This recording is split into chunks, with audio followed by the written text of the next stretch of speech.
or because one tight game against Serbia. No, I don't believe it's close. To give them credit for just being in a close game with us shows that they ain't even can't compete. We created basketball. So that was Kevin Durant pretty much telling us that as far as he's concerned, Team USA is still way ahead of everyone else, and any narrow games is just a fluke. I hear him say that, and as a European who has been watching international basketball for the last few decades, I can't help but think, come on, KD, you don't actually believe that, do you? You're just trying to get back at the people who were trolling Team USA for losing in the 2023 World Cup or 2019 World Cup. World champion of what? Well, today I'll be watching some clips from that podcast with Zach Randolph and Tony Allen and just give you my quick reactions to his statements. Well, first of all, the first question that was asked was, will the world ever catch up to USA? And when he says, hell no, I get it. Hell, of course not.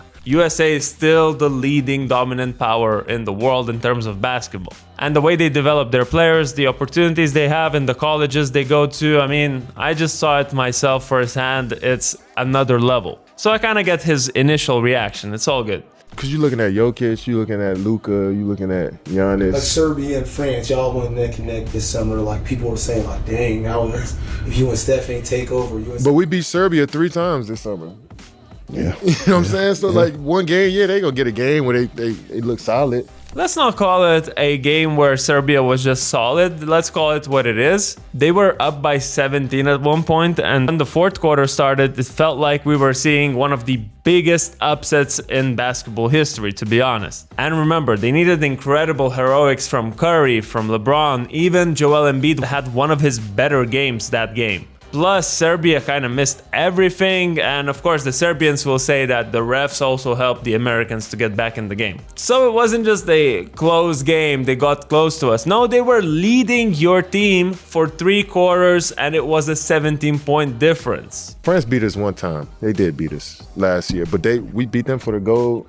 Yeah. Last Olympics too. You know what I'm saying? We beat them twice. Now with France, right? They lost against them in the previous Olympics in 2021 in the group stage. Then they won against them in the final. But before that, when do you remember that Team USA would be losing games in the Olympics? It was a while ago. Paris 2024 final game. Also, Steph Curry had to save the day. It was a super close game. Yabusele posterized LeBron.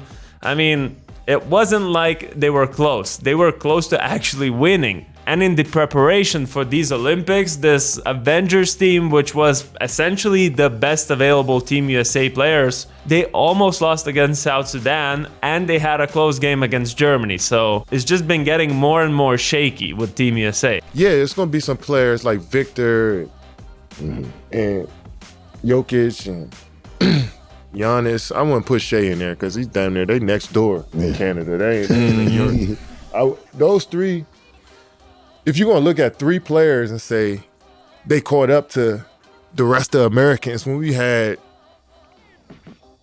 hundreds of Americans to do the same. Like you can't just use 3 players to make that claim, to say that it's starting to catch up now. Well, you couldn't just use 3 players that are in the NBA who happen to be European.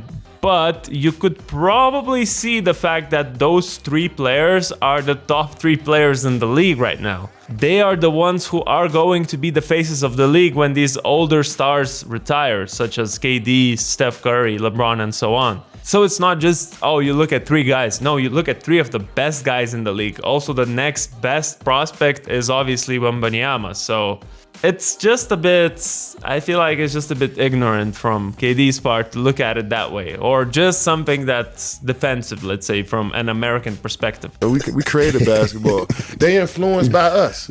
Luka influenced by American. So is Jokic. So is Tony Kukoc. So is Manu Ginobili. Okay, listen, maybe Kukoc, Ginobili, yeah, I agree. They were definitely influenced by the Americans because back in the day, European basketball maybe wasn't as big, wasn't as developed. But guys like Luka, guys like Giannis, guys like Jokic, I mean, Luka and Giannis famously idolize Vasilis Panoulis, who's one of the EuroLeague GOATs. So yeah, maybe they were influenced, but it's not like it's all about Team USA. Yeah, you invented the sport, but guess what? The Europeans have also caught up and have become great in it too.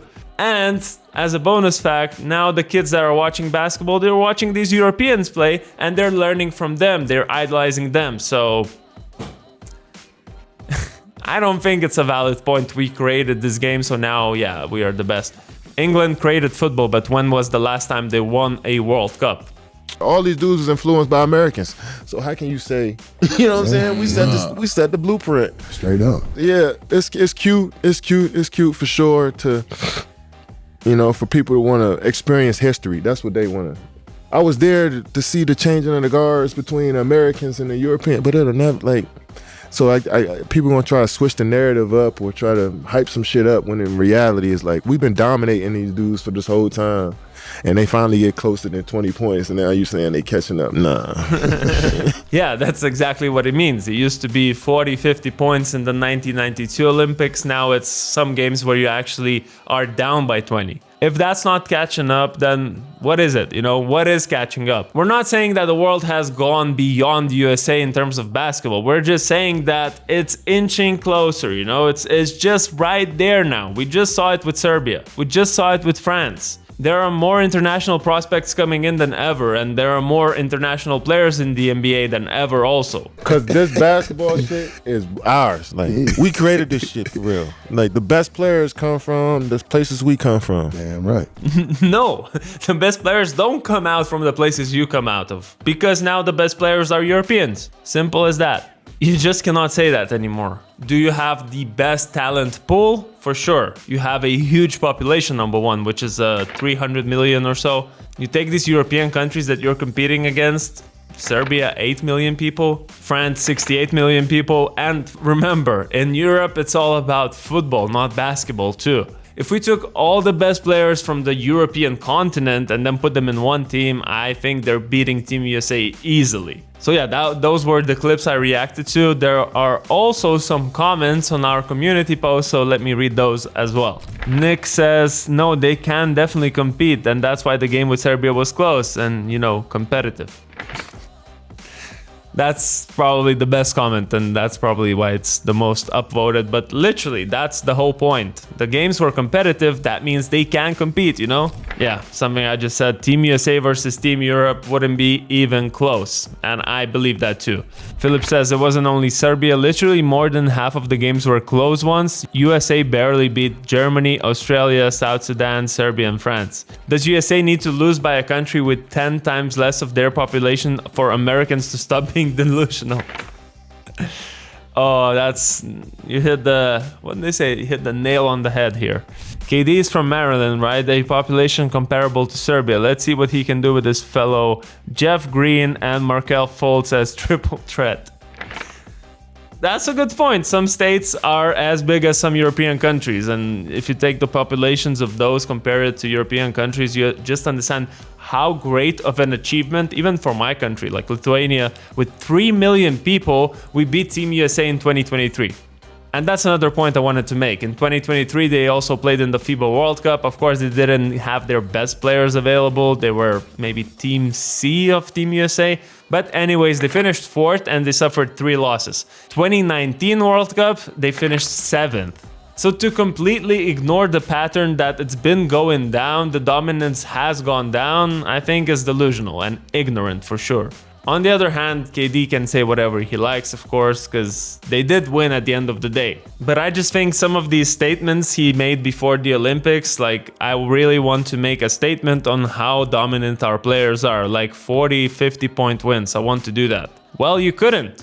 And you have to agree that the world is catching up. It hasn't caught up maybe yet, but is catching up. And also, let me just point out that during the Olympics, he was interviewed and he said people may be expecting big high number wins of 30 to 40 points, but we still won the last 2 games by an average of what, 20 points?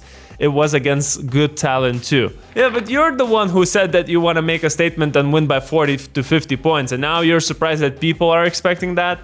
It's just things like that, you know. KD, you can talk your shit, but also please stay logical or follow through with what you're saying before. So that's my opinion. I really want to see what your opinion is. If you're a European, by the way, make sure to go in the comments, say where you're from and what you think about this topic specifically. If you're American, I also want to hear you out because I don't think everyone is as ignorant as Kevin Durant is in this particular topic. Let's have a little discussion in the comments. Also, check out our second channel, Outside the NBA. Like this video, subscribe to both of our channels, and I'll see you in the next video.